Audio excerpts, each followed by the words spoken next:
Sir இப்போ வந்து அதாவது அதிமுகவும் அன்புமணியும் வந்து கூட்டணி வச்சிருக்காங்க. அதாவது திமுக ஆட்சி அகற்றுவதற்காகவே நாங்கள் கூட்டணி வச்சிருக்கோம் அப்படின்னு அன்புமணி சொல்லிட்டு அவர் சொல்லுவார். முதல்ல அவங்க அப்பா கூட போய் ஒன்றா இருந்து அந்த கட்சியை ஒன்றாக சொல்லுங்கள். அதுவே கிடையாது.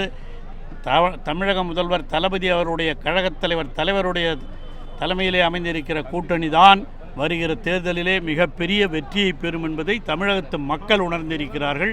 அது வெற்றி பெறுவதற்கு காரணம் தமிழக முதலமைச்சர் தளபதி அவர்கள் கடந்த 4.25 ஆண்டுகளில் அவர் செய்திருக்கிற சாதனைகள், அதேபோல் துணை முதலமைச்சர் உதயநிதி அவர்களும் செய்திருக்கிற இளைஞர்களுக்கு செய்திருக்கிற சாதனைகள், இவைகளெல்லாம் நிச்சயமாக 26 தேர்தலிலே மிக பெரும்பான்மையோடு ஆட்சி அமைப்பதற்கு நம்முடைய மக்கள், பொதுவாக பெண்களாக இருந்தாலும், விளையாட்டு வீரர்களாக இருந்தாலும், இளைஞர்களாக இருந்தாலும், விவசாயிகளாக இருந்தாலும், தொழிலாளிகளாக இருந்தாலும், அனைத்து தரப்பு மக்களுக்கும் நன்மை செய்திருக்கிற ஒரு முதலமைச்சர் நம்முடைய தமிழக முதலமைச்சர். நிச்சயமாக அதனால் அவர்தான் அரியணை ஏறுவார். நீதி வேறுவானாலும் கனவு காணலாமே தவிர நடைமுறைக்கு வராது.